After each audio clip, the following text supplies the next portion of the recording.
ही से परेशानियां हैं। राहत देने के लिए बनाया जा रहा फ्लाईओवर परेशानी का ही सबब बन गया है। 26 करोड़ की लागत से फ्लाईओवर बनाया जा रहा है। करीब 6 साल पहले इसका काम शुरू हुआ था, अब तक पूरा नहीं हुआ। हालात ये हैं कि निर्माण कार्य बीच में रुका हुआ है। सड़क संकरी हो जाने से सारा दिन वाहनों की आवाजाही से धूल उड़ती रहती है। राहगीरों के साथ साथ आसपास के दुकानदारों का जीवन भी दूभर हो गया है। लोग निर्माण कार्य में भ्रष्टाचार के आरोप लगा रहे हैं। अधूरे पड़े निर्माण कार्य की वजह से कई बार हादसे तक हो चुके हैं। ग्राउंड जीरो पर पहुंचकर हालातों का जायजा लिया है एनडीटीवी के संवाददाता ने। ये रिपोर्ट देखिए। श्री गंगानगर जिले के सूरतगढ़ में आज से तकरीबन 6 साल पहले नागरिकों को राहत देने के लिए 26 करोड़ की लागत से एक फ्लाईओवर का शिलान्यास किया गया था, लेकिन आज तक इस फ्लाईओवर का जो निर्माण है वो पूरा नहीं हो पाया है। मैं मेरे सहयोगी से कहूंगा कि जरा तस्वीरें दिखाएं कि ये जो फ्लाईओवर है इसका निर्माण कार्य अधूरा पड़ा हुआ है। जगह जगह मिट्टी के बड़े बड़े ढेर हैं। जो नाले बनाए गए हैं साथ में वो भी पूरे नहीं है, और नालों का जो निर्माण कार्य है वो भी काफी लापरवाही से किया गया है, और बरसात के दिनों में यहाँ काफी दिक्कत हो जाती है। हमारे साथ यहाँ के कुछ लोग मौजूद हैं, स्थानीय नागरिक मौजूद हैं, उनसे हम बात करेंगे और जानने का प्रयास करेंगे कि अधूरे फ्लाईओवर के कारण क्या क्या दिक्कतें आ रही हैं। सबसे पहले आपके पास आऊंगा। 26 करोड़ की लागत से फ्लाईओवर बनना था, 6 साल हो चुके हैं, निर्माण कार्य अधूरा पड़ा है, क्या क्या दिक्कतें आ रही हैं? सर दिक्कतें तो बरसात की वजह में, और ये की तो जो सड़क टूटी हुई सामने देखो आप, बिल्कुल बरसात हो जाती पानी सारा इकट्ठा हो जाता है, रेता मिट्टी आ जाती है, और पास में नाला बना नहीं हुआ है। और 2018 और 17 में फ्लोर टेंडर हुआ था, 2022 में पूरा होना था, अभी तक पूरा नहीं है। कंपनी क्या कमी है, वजह क्या है, क्यों नहीं पूरा हो रहा, इसकी समस्या क्यों आ रही है? बार बार हम एसडीएम में कभी किसी को ज्ञापन देते हैं, कभी किसी को देते हैं। हमें इस वार्ड 4-5 वार्डों को समस्या की झेलनी पड़ती है। अभी शाम की टाइम यहाँ पर बिल्कुल इतनी धूल हो जाती है, जैसे बड़े सर्दियों का मौसम दौर आ रही है, इतने बिल्कुल दिख नहीं रहते हैं। शाम को दिखता है नाला, दोनों साइड नाला नहीं बना हुआ है। वैसे तो सर्विस लाइन पहले लाइन बनानी थी, सर्विस लाइन बिल्कुल नहीं बनी हुई है, ना दोनों तरफ बनी हुई, ना इधर बनी हुई है। शाम की टाइम तो ये सर्विस लाइन है ना, पैदल यात्री और 2 मोटरसाइकिल चलाने वाले बिल्कुल नहीं चल सकते, इसलिए ये समस्या। आपसे जानना चाहूंगा कि ये फ्लाईओवर जो बनाया जाना था या निर्माण चल रहा है इसका, इसके पीछे उद्देश्य क्या था, क्या राहत देनी थी लोगों को? ये 2022 में पूरा होना था। इसका निर्माण भी सही ढंग से नहीं हुआ है, घटिया सामग्री लगी हुई है। दोनों तरफ जो सड़कें बनी है उसमें भी पूर्णतया घटिया सामग्री लगी है, जो 1-1.5 महीने नहीं चल पाई। यह वर्षांत का ये है ना, ये बात तो सही है, पर वर्षांत का पानी थोड़ा बहुत इकट्ठा होता है, यहाँ ज्यादा नहीं होता है। और पानी तो निकालने का जो नाला बनाया है वो ऊपर है, उसका लेवल सही नहीं है। तो मेन कारण उद्देश्य यही है कि एक तो सामग्री घटिया लगाई है पूरे पुल में, और ऊपर जो बना है ना फ्लाईओवर, उसके ऊपर जाके देखेंगे ना तो वो मोटरसाइकिल और ऐसे चलते हैं ना, ऊपर है थोड़ा बहुत है, तो उनसे ही वो सड़कें टूट गई है। इसलिए ये सड़क तो टूटनी थी, क्योंकि यहाँ बड़ी गाड़ियां रोज जा रही है। बिल्कुल घटिया सामग्री लगी हुई है। और जो ये इधर वाला जो नाला है ना, ये तो पास में से ही बना हुआ है, और इधर वाला नाला नगर पालिका के जो अधिकारीगण आके वो 60 गांठ करके बनवा दिया, क्या बनवा दो, और वो उधर बनवा दिया। कहीं नीचा है कहीं ऊपर है, उसका पानी का कोई लेवल नहीं है। हैवी ट्रैफिक है जो, वो अब इन्हीं संकरी जो सड़कें हैं उधर से गुजरता है। इससे राहत दिलवाने के लिए पुल का निर्माण करना था, क्या कहेंगे? अब सबसे पहले ये 2016-17 में पुल शुरू हुआ था, 2022 तक पुल का कंप्लीट निर्माण होता है। लेकिन अब ये जो सरकार है, केंद्र की सरकार, पता नहीं इसको सूरतगढ़ को, हमारे को बिल्कुल भी एक गंदी टोकरी के अंदर डाल रखा है, सूरतगढ़ पूरे शहर को। आज की कंडीशन ये है, पूरे शहर को, पूरा शहर हमारा ये वार्ड है, आधा सूरतगढ़ है। ये ward number 4, ward number 5, ward number 6, ward number 7, ward number 8, ward number 9, ward number 10, कम 7 वार्ड है। 7 वार्डों का रास्ता बिल्कुल जाम है। कोई भी ट्रेजरी हो जाती है, आदमी के साथ घटना हो जाती है, कोई दुर्घटना हो जाती है, तो यहाँ से गुजरना बड़ा मुश्किल है। आदमी मर जाता है, आधा पौने घंटे का जो समय मिलता है, शहर के अंदर बैठे समय मिलता है कि आधे घंटे में हॉस्पिटल पहुंचा दे, लेकिन नहीं पहुंच सकता आदमी। और रात को इतनी दुर्दशा होती है, यहाँ महिला तो निकल नहीं सकती है, क्योंकि इतनी यहाँ जैसे आंधी, बहुत मतलब जेठ आषाढ़ के महीने में जो आंधी चलती है उस तरीके से आंधी चलती है। आदमी मतलब ऐसा हो जाता है, 80% आदमी एलर्जी पेशेंट बन गए मतलब इस धुएं से। हाँ, आप क्या कहना चाहेंगे इस अधूरे निर्माण को लेके? मैं ये कहना चाहता हूँ कि ये निर्माण है 2018 में शुरू हुआ था और 2022 में कंप्लीट होना था, लेकिन ये ओवरब्रिज का जो काम है, ये खेजड़ी मंदिर के पास से लेके मीना पेट्रोल पंप के बीच में जो निर्माण रुका हुआ है, यहाँ पर अधूरा निर्माण होने की वजह से यहाँ पर मिट्टी है, मिट्टी के ढेर लगे हुए हैं, पत्थर वगैरह, इससे अधूरा निर्माण, रास्ते में इधर उधर चल नहीं सकते, सर्विस लाइन नहीं है।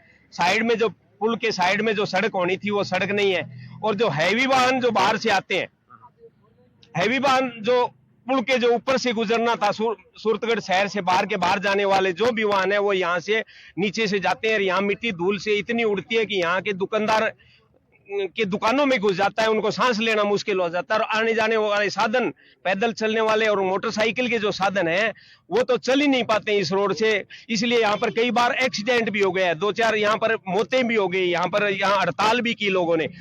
यहाँ पर आते हैं प्रशासन जो सड़क निर्माण से संबंधित हैं, वो आते हैं आश्वासन देके कि 10 दिन में 15 दिन में शुरू कर देते हैं, लेकिन नहीं हो रहे। आए दिन यहाँ पर दुर्घटनाएं होती रहती है, इसलिए निर्माण जल्दी हो जाए तो यहाँ पर दुर्घटना है वो होने का कम चांस रहेगा।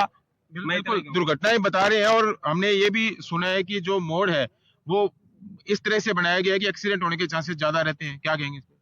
ये जी 6 साल से जो ये पुल का काम चल रहा है, ये भी 6 साल से इतना टुकड़ा ये खेड़ी मंदिर से लेके वो धानमंडी गेट तक बीच में पड़ा है।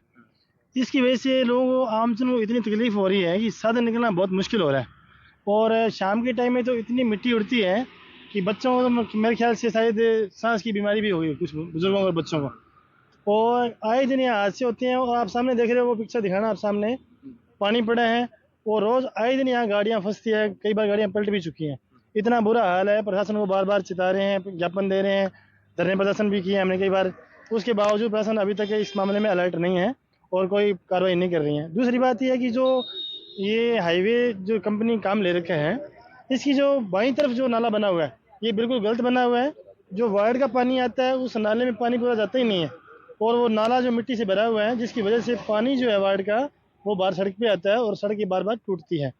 इसके अलावा जो नगर पालिका ने एक अलग से नाले का निर्माण के लिए वर्क ऑर्डर दे रखे हैं, उसका काम भी चल रहा है। अभी तक वो नाले बीच में पड़े हैं, जिसकी वजह से जो वार्ड का पानी है वो पूरा उस नाले में नहीं आ पाता है, और जो नालियों का पानी है वो बाहर सड़कों पे आता है, फैलता है, जिसकी वजह से ये मच्छर वगैरह पैदा होते हैं और इससे बीमारियों का भी अनुमान बढ़ता है। ये आए दिन की प्रॉब्लम है जी। अभी तक 6 साल से ये काम बीच में पड़े हैं, इतना टुकड़ा ये रोक रखा है, तो एक कंपनी जिसमें काम छोड़ के चली भी गई है। इसके अलावा बीकानेर हाईवे पे आपने देखा होगा जो टोल नाका अभी मौके पे चालू है, रोड का काम पूरा नहीं है, पुल का काम पूरा नहीं है, लोगों को इतनी दिक्कत हो रही है बहुत ज़्यादा। उसके बावजूद जो टोल कंपनी पूरा टोल वसूल कर रही है, प्रशासन को बार बार चिताया जा रहा है, धरना भी लगाया जा चुका है, उसके बावजूद प्रशासन कोई इसमें न्याय नहीं दे रहा। आप क्या कहना चाहेंगे? सर हमारा कहना यह है कि हमारे को शहर से 2 भागों में तो बांट दिया। हम सुविधा ये सोच रहे थे भाई ये पुल निकल जाएगी तो ट्रैफिक चल जाएगी ऊपर के, तो अपना फायदा हो जाएगा, सुंदरीकरण हो जाएगा। जो सर्विस तो रोड बननी थी वही आते नहीं। आप खुद देख लो कितनी आंधी हालत रोड उड़ रही है। तो मतलब ये प्रशासन मैंने बार बार धरना भी लगाया, ज्ञापन भी दिया, पर ये सुनाई नहीं की। आप क्या कहना चाहेंगे?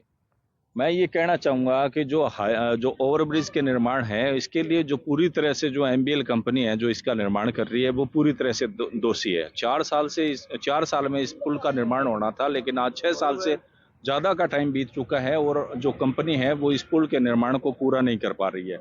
आप खुद देख सकते हैं कि पुल के कारण से जो आसपास के करीब 7 वार्ड है जो इस पुल से प्रभावित होते हैं, और 7 वार्ड के लोगों को हाईवे क्रॉस करना मुश्किल हो गया है, उनके लिए इन सड़कों पर चलना मुश्किल हो गया है। कंपनी लगातार अलग अलग बहाने करके इस पुल के निर्माण को डिले कर रही है। पहले उन्होंने कहा कि जी हाईवे पर जो पेड़ लगे हुए हैं उनको काटा जाए, उसके लिए करती रही। उसके बाद में जो हाईवे के दोनों तरफ अतिक्रमण बता के फिर उसने रोक दिया। तो कुल मिलाकर जो कंपनी है वो लगातार इस काम को लटकाए जा रही है, और जो काम है जो 2018 में नितिन गडकरी के द्वारा जो हमारे परिवहन मंत्री है उनके द्वारा इसका शिलान्यास किया गया था, आज तक पूरा नहीं हुआ है। लगातार लोग एक्सीडेंट से मर रहे हैं, लगातार लोग परेशान हो रहे हैं, बीमारियां हो रही है, लेकिन कोई सुनवाई नहीं हो रही है। आप क्या कहेंगे? जो निर्माण कंपनी है वो उसकी लापरवाही मिल रही है देखने को?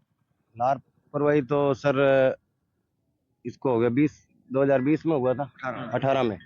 18 से लेके आज तक जो परेशानी इन वार्डों को झेलनी पड़ रही है वो आपके सामने है, हमारे कहने से कुछ नहीं है। वो आप देखो वहाँ से कोई व्हीकल नहीं निकल पा रहा। हमेशा हमने धरना लगाया है, चौक पे भी धरना लगाया है। चौक पे आज से 1 महीना पहला क्या हालत थी, कितने खड्डे थे, फिर भी प्रशासन और नेता पता नहीं क्या कर रहे हैं क्या नहीं कर रहे हैं, कोई ध्यान नहीं दे रहे। अब ये निर्माण हो जाए तो दोनों सड़कों पे साधन निकलने जो हाईवे है ये पुल बन जाए तो जो ऊपर की गाड़ियां ऊपर निकले, बिल्कुल यही करें। ये थे सूरतगढ़ के कुछ स्थानीय नागरिक और इनका कहना है कि जो निर्माण कंपनी है उनकी लापरवाही है और ये निर्माण कार्य है वो लटका हुआ है, जिसकी वजह से हादसे भी हो रहे हैं और यहाँ के आसपास के लोगों का जीवन है वो दूभर हो चुका है। अब देखना होगा कि कब ये निर्माण कार्य पूरा होता है, कब प्रशासन इस ओर ध्यान देता है और कब यहाँ के लोगों को राहत मिल पाती है। कुलदीप गोयल, एनडीटीवी, श्रीगंगानगर। तो श्रीगंगानगर से हमारे संवाददाता कुलदीप गोयल की रिपोर्ट देख रहे थे आप। फिलहाल इतना ही, अन्य सभी खबरों के लिए आप देखते रहिए एनडीटीवी राजस्थान।